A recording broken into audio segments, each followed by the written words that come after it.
बिस्मिल्लाहिर्रहमानिर्रहीम। Welcome to farmer diaries by Hansla. तमाम लोगों को अस्सलाम वालेकुम। हमने बैक्टीरिया डिस्कस किया जिसमें जनरल और सेलुलर मॉर्फोलॉजी, स्ट्रक्चर, फंक्शन और क्लासिफिकेशन ऑफ बैक्टीरिया करने के बाद ग्रोथ कर्व और ग्रोथ फैक्टर्स को डिस्कस किया। आज का जो हमारा टॉपिक है वो ग्रोथ करैक्टरिस्टिक्स है। ग्रोथ करैक्टरिस्टिक्स को हमने डिस्कस करना है, जबकि न्यूट्रिशनल रिक्वायरमेंट और न्यूट्रिशनल फैक्टर्स जो कि अफेक्ट कर सकते हैं ग्रोथ को, वो भी हमने वन बाई वन डिस्कस किया है। आज हमारा जो मेजर कंसर्न है वो है ग्रोथ करैक्टरिस्टिक्स। ग्रोथ करैक्टरिस्टिक्स की बात करें तो सबसे पहले हमारे पास ग्रोथ रेट आ जाता है, speed at which the number of cells increases and it is measured as generation time, the time it takes for the population to double. Growth rate क्या होती है? ग्रोथ रेट वो स्पीड है जिसमें number of sales जो है वो बढ़ना शुरू हो जाते हैं, यानी कि नंबर ऑफ सेल्स बढ़ना शुरू हो गया, सेल डिवीजन जब जो प्रोसेस हो रहा होता है, इसको हम जनरेशन टाइम से मेजर करते हैं। ये वो टाइम होता है जब पॉपुलेशन डबल होना शुरू हो जाती है। For example Escherichia coli, E coli हमारे पास जो है वो डबल हो जाता है हर 20 मिनट के बाद इन ऑप्टिमल कंडीशन। अगर एनवायरनमेंट ऐसा दिया गया है कि वो ऑप्टिमल टेम्परेचर पे उसको रखा हुआ है, नॉर्मल बॉडी टेम्परेचर हम इसको कह सकते हैं, तो ई कोलाई डबल्स हो जाते हैं हर 20 मिनट के बाद। सेकेंड जो ग्रोथ करैक्टरिस्टिक्स है वो है colony morphology, appearance of microbial colonies on solid media. Shape circular होती है, इरेगुलर होती है, फिलामेंटस होती है। एलिवेशन की बात करें तो इंटायर होते हैं, फ्लैट होते हैं, रेज्ड और कन्वेक्स। कलर और ओपेसिटी की बात करें तो पिगमेंट और नॉन पिगमेंटेड होते हैं, ट्रांसपेरेंट होते हैं, ट्रांसलूसेंट होते हैं और ओपैक होते हैं। यानी कि वो ये कहना चाह रहा है कि अगर सॉलिड मीडिया के ऊपर हम अगर अपीयरेंस देखें माइक्रोबियल कॉलोनीज़ की, तो सबसे पहले हम शेप को फोकस करते हैं कि शेप कैसी है। तो उन माइक्रोबियल कॉलोनीज़ वो सर्कुलर भी हो सकती हैं, वो इरेगुलर होती हैं, फिलामेंटस भी होती हैं। तो ये बैक्टीरिया की उसने शेप बताई जब सॉलिड मीडिया पर अपीयरेंस देखी जाए माइक्रोब्स की। फिर एलिवेशन की उसने बात की कि किस तरह के वो होते हैं, फ्लैट हो सकते हैं, कन्वेक्स हो सकते हैं, रेज्ड हो सकते हैं, इंटायर हो सकते हैं। फिर उसने कलर बताया कि पिगमेंटेड या नॉन पिगमेंटेड भी हो सकते हैं, कुछ ट्रांसपेरेंट होते हैं, कुछ ट्रांसलूसेंट होते हैं और कुछ ओपैक होते हैं। तो ये कलर मॉर्फोलॉजी सेकंड कैरेक्टरिस्टिक है ग्रोथ कैरेक्टरिस्टिक। थर्ड जो है वो ग्रोथ कर्व फेज आ जाता है। Growth curve phase third characteristic है बैक्टीरियल ग्रोथ का। इसमें lag phase, log phase, stationary phase, death phase, हमने इसको डिटेल में डिस्कस किया है, अभी डिस्कस करने की जरूरत नहीं है। फिर आ जाता है न्यूट्रिशनल रिक्वायरमेंट। न्यूट्रिशनल रिक्वायरमेंट भी उसकी बैक्टीरियल ग्रोथ की कैरेक्टरिस्टिक्स में शामिल है ना जी। तो न्यूट्रिशनल रिक्वायरमेंट में types and amount of nutrient required for growth, जैसा कि कार्बन रिक्वायर होती है, नाइट्रोजन रिक्वायर होती है, मिनरल्स और वाइटामिन रिक्वायर होते हैं, ये न्यूट्रिशनल रिक्वायरमेंट है। फिर ऑक्सीजन रिक्वायरमेंट आ जाती है। कुछ बैक्टीरिया ऑक्सीजन चाहिए होती है ग्रो करने के लिए, कुछ बैक्टीरिया को ऑक्सीजन नहीं चाहिए होती। कुछ फैकल्टेटिव एनारोबिक होते हैं जिनको जो दोनों एनवायरनमेंट में ग्रो कर सकते हैं, एरोबिक और एनएरोबिक दोनों में। फिर टेम्परेचर प्रेफरेंसेस होती हैं, सिक्रोफाइल्स होते हैं, मीजोफाइल्स होते हैं, थर्मोफाइल्स होते हैं। सिक्रोफाइल्स वो जो नॉर्मल कोल्ड टेम्परेचर में ग्रो करते हैं, मीजोफाइल्स जो कि बॉडी टेम्परेचर में ग्रो करते हैं, थर्मोफाइल्स जो कि हॉट टेम्परेचर में ग्रो कर रहे होते हैं। टेम्परेचर प्रेफरेंस भी जो है वो ग्रोथ कैरेक्टरिस्टिक्स में आती है। PH tolerance, most bacteria grow best at neutral between 6.5 to 7.5, but acidophiles and alkaliphiles grow in acidic और बेसिक कंडीशन रिस्पेक्टिवली। लेकिन जो एसिडोफाइल्स बैक्टीरिया होते हैं वो एसिडिक एनवायरनमेंट में, और जो अल्कली बेसिक बैक्टीरिया होते हैं, अल्कलीफाइल्स होते हैं, वो बेसिक कंडीशन में, बेसिक एनवायरनमेंट में ग्रो करते हैं। फिर ऑस्मोटिक प्रेशर टॉलरेंस होती है। Halophiles can grow in high salt concentration. जो हेलोफाइल्स होते हैं वो हाई सॉल्ट कंसंट्रेशन उनको चाहिए होता है ग्रो करवाने के लिए। तो ये कुछ ग्रोथ फैक्टर्स थे। ग्रोथ फैक्टर्स में हमने ग्रोथ रेट को देखा, कॉलर मॉर्फोलॉजी, कॉलोनी मॉर्फोलॉजी देखी, ग्रोथ कर्व फेजेस देखे, न्यूट्रिशनल रिक्वायरमेंट्स देखी, ऑक्सीजन रिक्वायरमेंट्स देखी, टेम्परेचर जो है उसकी प्रेफरेंस देखी, पीएच टॉलरेंस देखी, ऑस्मोटिक प्रेशर टॉलरेंस देखी।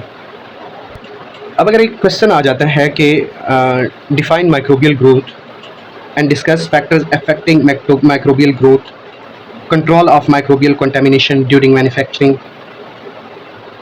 तो सबसे पहले हम डेफिनेशन देख लेंगे माइक्रोबियल ग्रोथ की। Microbial growth refers to an increase in the number of microbial cells not in their size. Microbial growth क्या होती है? माइक्रोबियल ग्रोथ में नंबर ऑफ सेल्स इंक्रीज होना लगते हैं, यानी कि सेल डिवीजन होती है, नॉट इन देयर साइज। लेकिन वो सेल का साइज जो है वो यूनिफॉर्म ही रहता है, लेकिन उनके जो है नंबर ऑफ सेल्स जो है वो इंक्रीज होने लगते हैं। तो ये माइक्रोबियल ग्रोथ होती है। Microbial growth refers to an increase in the number of microbial cells not in their size. It occurs through binary fission in most bacteria. अब बाइनरी फिजन एक प्रोसेस है जिसके थ्रू जो है वो माइक्रोबियल ग्रोथ होती है। Growth is usually observed as, अब इस माइक्रोबियल ग्रोथ को हम कैसे देख सकते हैं? कॉलोनी फॉर्मेशन होने लगती है सॉलिड मीडिया के ऊपर, या टर्बिडिटी यानी कि क्लाउडीनेस होने लगती है लिक्विड मीडिया। अब अगर हमने माइक्रोब्स को ग्रो करवाया है सॉलिड मीडिया में तो कॉलोनीज बनना शुरू हो जाती हैं, या अगर लिक्विड मीडिया में हमने ग्रो करवाया है माइक्रोब्स को तो क्लाउडीनेस जी शो होती है। तो इससे हमें ये पता चल जाता है कि माइक्रोब्स जो है वो ग्रो करके हैं। After that factors affecting microbial growth, याद रखिए मोस्टली वही फैक्टर्स होंगे जो कि बैक्टीरियल ग्रोथ में हमने पढ़े थे, वो फैक्टर्स जो कि अफेक्ट करते थे बैक्टीरियल ग्रोथ को। अगर यहाँ पे आपसे कोई क्वेश्चन पूछ लेता है कि फैक्टर्स अफेक्टिंग माइक्रोबियल ग्रोथ या even factors affecting bacterial growth, तो आपने ये फैक्टर्स लिख देने हैं, इनफ होंगे। अब वो ये भी पूछ सकता है कि discuss physical and chemical factors, तो फिर जो है वो स्टूडेंट्स जो है वो कंफ्यूज हो जाएंगे, क्योंकि जो केमिकल फैक्टर्स हैं वो in sense of nutritional requirement भी यूज़ हो रहे होते हैं। तो इस वजह से तो फैक्टर्स जो कि माइक्रोबियल या इवन के बैक्टीरियल ग्रोथ का अफेक्ट कर सकते हैं, उनमें सबसे पहले है फिजिकल फैक्टर। फिजिकल फैक्टर में हमने पढ़ा था टेम्परेचर, पीएच, ऑक्सीजन की रिक्वायरमेंट, ऑस्मोटिक प्रेशर। अगर हम रिवाइज करें इसको तो यहाँ पे देखिए हमने बैक्टीरियल ग्रोथ के फैक्टर्स में हम पढ़ चुके हैं कि टेम्परेचर अफेक्ट कर सकता है। जाहिर सी बात है माइक्रोबियल ग्रोथ को टेम्परेचर अफेक्ट कर सकता है अगर वो ऑप्टिमल टेम्परेचर में नहीं है, या ऑप्टिमल टेम्परेचर जो होता है 37 डिग्री सेल्सियस, उसमें जो है वो ह्यूमन पैथोजेंस कॉज हो सकती हैं। पीएच अगर स्टेबल नहीं है तो वो भी इफेक्ट कर सकती है बैक्टीरिया की ग्रोथ को या माइक्रोब की ग्रोथ को, माइक्रोबियल ग्रोथ को। ऑक्सीजन रिक्वायरमेंट्स अफेक्ट कर सकती है माइक्रोबियल ग्रोथ को, मॉइस्चर इफेक्ट कर सकता है माइक्रोबियल ग्रोथ को, ऑस्मोटिक प्रेशर, न्यूट्रिशनल अवेलेबिलिटी, ये सारी चीज़ें जो है वो अफेक्ट कर सकती हैं माइक्रोबियल ग्रोथ को। ये सारे थे केमिकल फैक्टर्स। उसके बाद ये थे फिजिकल फैक्टर्स, उसके बाद केमिकल फैक्टर्स आते हैं। अब केमिकल फैक्टर्स में carbon, nitrogen, sulphur, water, phosphorus, minerals, ये सारे वही न्यूट्रिशनल रिक्वायरमेंट्स है केमिकल फैक्टर्स में जो कि हमने बैक्टीरिया में पढ़ी थी। तो यहाँ पे देखिए ये सारे के सारे आप केमिकल फैक्टर्स में कंसिडर कर सकते हैं। तो कार्बन हमें चाहिए होती है एनर्जी और स्ट्रक्चर के लिए किसी भी बैक्टीरिया के या किसी भी माइक्रोब्स के। नाइट्रोजन प्रोटीन और न्यूक्लिक एसिड रिक्वायरमेंट को पूरी कर रही होती है। सल्फर जो है वो सल्फर कंटेनिंग अमीनो एसिड्स होती हैं। फास्फोरस की बात करें तो वो न्यूक्लिक एसिड और एटीपी के लिए हम यूज़ करते हैं। मिनरल्स की बात करें जैसा sodium, potassium, calcium, magnesium, iron. Water जिसमें इसेंशियल सॉल्वेंट हमें चाहिए होता है फॉर लाइफ। ग्रोथ फैक्टर्स आ जाते हैं जिनमें विटामिन, अमीनो एसिड्स और न्यूक्लियोटाइड्स होते हैं। तो ये सारे के सारे केमिकल फैक्टर्स में कंसिडर किए जाएंगे। तो ये आपका उम्मीद है ये क्वेश्चन क्लियर हो जाएगा। अगर कोई क्वेश्चन करता है फैक्टर्स अफेक्टिंग माइक्रोबियल ग्रोथ और फैक्टर्स अफेक्टिंग बैक्टीरियल ग्रोथ, तो आपने ये फिजिकल फैक्टर्स और केमिकल फैक्टर्स जिनमें temperature, pH, oxygen requirement, osmotic pressure, carbon, nitrogen, sulphur, water, phosphorus, minerals, ये सारे जो है वो लिख देने हैं। उसके बाद अगर क्वेश्चन आता है कि control of microbial contamination during manufacturing, how microbial contamination से माइक्रोबियल कंटेमिनेशन को कैसे कंट्रोल किया जाए या उससे कैसे बचा जाए ड्यूरिंग मैन्युफैक्चरिंग। तो कुछ कंडीशंस होती हैं जैसा कि एसेप्टिक कंडीशन होती है। एसेप्टिक कंडीशन मतलब कि यूज़ ऑफ स्टेराइल इन्वायरमेंट, बिल्कुल क्लीन रूम्स, स्टेरिलाइजेशन हुई भी हो तो वो जर्म फ्री एसेप्टिक इन्वायरमेंट होगा। ट्रेन पर्सनल्स इन गाउन्स, ग्लव्स, मास्क, जो वहाँ पे काम करने वाले लोग हैं वो उनको प्रॉपरली गाउन्स पहनाए जाएं, ग्लव्स और मास्क लगाए जाएं, ताकि जो हमारे नॉर्मल फ्लोरा के कुछ या जो हमारे गट्स के कुछ बैक्टीरिया हैं वो हमारे एनवायरनमेंट में ना जाएं। प्रॉपर स्टेराइल किया जाए, उस कंडीशन में रखा जाए उसको। फिर laminar air flow hoods during manufacturing, ये एसेप्टिक कंडीशन होती है। जो पहला मतलब माइक्रोबियल कंटेमिनेशन को मैन्युफैक्चरिंग के दौरान कंट्रोल किया जाता है वो एसेप्टिक कंडीशन एक तो प्रोवाइड की जाती है। फिर कुछ स्टेरिलाइजेशन टेक्निक्स यूज़ की जाती हैं। जाहिर सी बात है एसेप्टिक कंडीशन तभी रहेगी जब स्टेरिलिटी को हम मेंटेन रखेंगे, इंश्योर करेंगे। तो स्टेरिलिटी के लिए स्टेरिलाइजेशन टेक्निक्स का हमें सहारा लेना पड़ेगा। अब स्टेरिलाइजेशन टेक्निक्स में ऑटोक्लेविंग होती है, ये एक मॉइस्ट हीट प्रोसीजर होता है फॉर कल्चर मीडिया और इंस्ट्रूमेंट।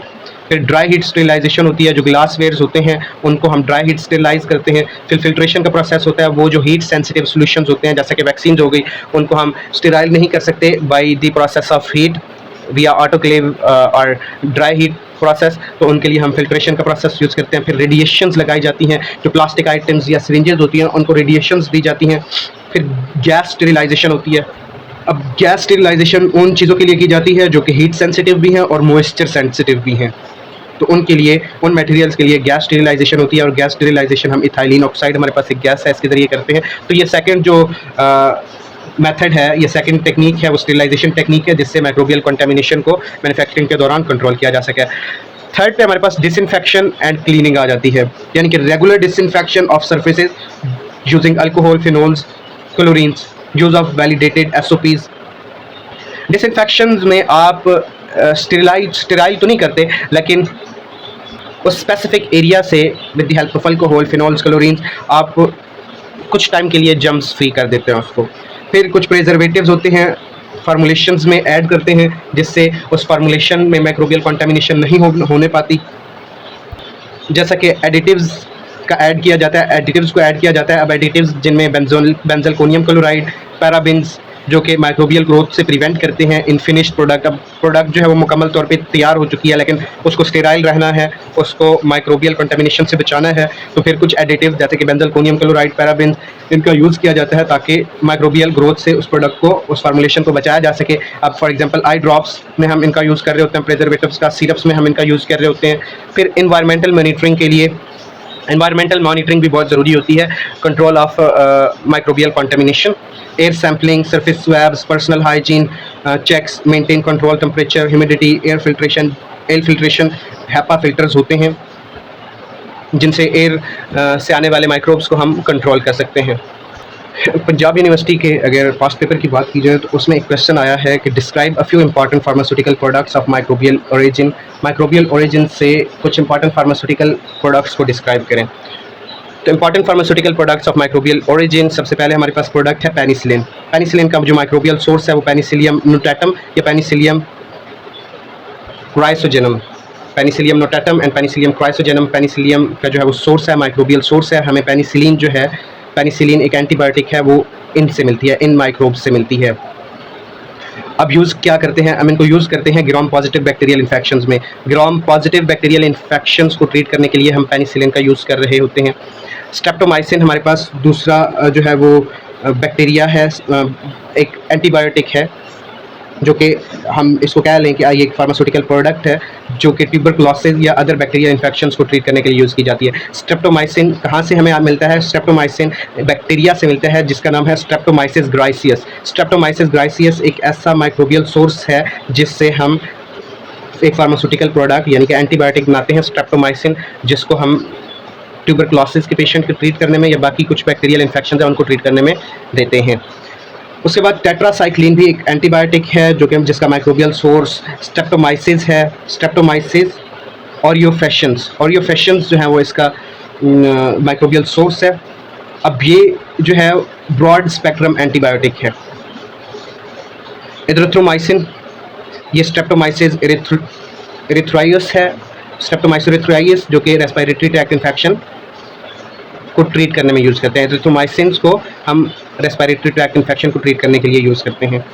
फिर क्लोरामफेनिकोल ऐसी फार्मास्यूटिकल प्रोडक्ट है जो कि स्ट्रेप्टोमाइसिस वेनेजुएला इसका माइक्रोबियल सोर्स है।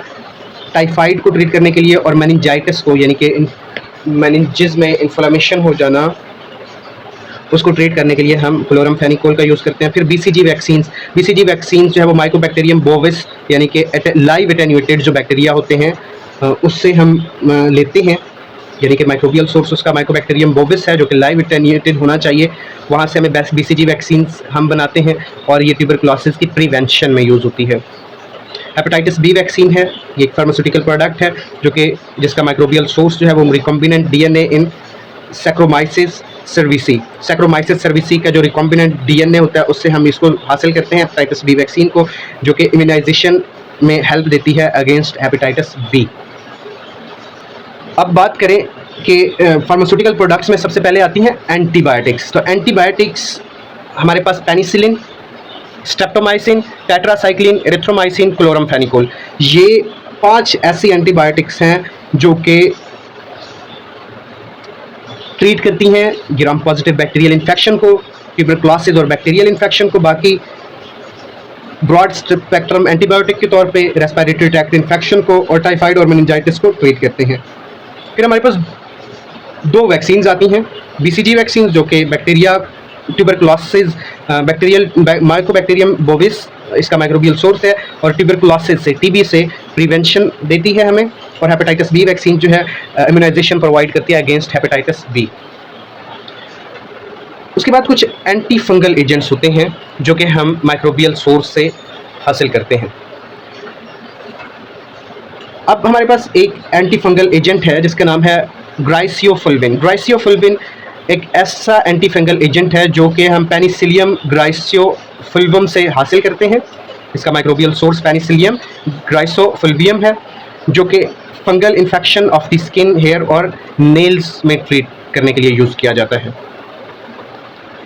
उसके बाद कुछ एंजाइम्स होते हैं जो कि हम, ये भी फार्मास्यूटिकल प्रोडक्ट्स के हिस्से हैं जो कि हम माइक्रोबियल ओरिजिन से हासिल करते हैं। अब वो एंजाइम्स स्ट्रेप्टोकाइनेज, अमाइलेज, ये दो ऐसे एंजाइम्स हैं जिनको माइक्रोबियल सोर्स के ज़रिए, माइक्रोबियल ओरिजिन से हासिल किया जाता है। अब स्ट्रेप्टोकाइनेज की बात करें तो स्ट्रेप्टोकोकस स्पीशीज माइक्रोबियल सोर्स है इसका, और ये क्या करते हैं, डिजॉल्व्स ब्लड क्लॉट यानी कि थ्रोम्बोलाइटिक एजेंट्स के तौर पे यूज़ होते हैं, ब्लड क्लॉट्स को डिसॉल्व करने का काम करते हैं। फिर अमाइलेज जिनका माइक्रोबियल सोर्स एस्परजिलस ओराइजी और बैसिलस सबटिलिस इसका माइक्रोबियल सोर्स है अमाइलेज का, जो कि अमाइलेज एंजाइम जो है वो डाइजेस्टिव एड में और फूड इंडस्ट्री में यूज़ किया जाता है। फिर बात करते हैं वाइटामिन्स की। वाइटामिन्स ऐसे फार्मास्यूटिकल प्रोडक्ट्स हैं जो कि माइक्रोबियल ओरिजिन से हासिल किए जाते हैं। वो कौन से फार्मास्यूटिकल प्रोडक्ट्स जो कि माइक्रोबियल ओरिजिन से हासिल किए जाते हैं वाइटामिन्स में? तो वाइटामिन B12 जिसको सियानोकोबालामाइन भी बोला जाता है, जिसका माइक्रोबियल सोर्स प्रोपियोनोबैक्टीरियम शिरमानी है एंड स्ट्रेप्टोमाइसिस ग्राइसियस। ये दो ऐसे बैक्टीरिया हैं जो कि as a microbial source use होते हैं वाइटामिन B12 की फॉर्मेशन के लिए, मैन्युफैक्चरिंग के लिए, जो कि एनीमिया को, वाइटामिन B12 एनीमिया को ट्रीट करते हैं, सपोर्ट करते हैं नर्व फंक्शंस को भी। फिर वाइटामिन B2 जिसको राइबोफ्लेविन कहा जाता है, एशबिया गॉसिटी एंड रिमोथिसम एशबिया, ये माइक्रोबियल सोर्स है वाइटामिन B12 का, जो कि सप्लीमेंट में यूज़ करते हैं और फूड फोर्टिफिकेशन में यूज़ करते हैं।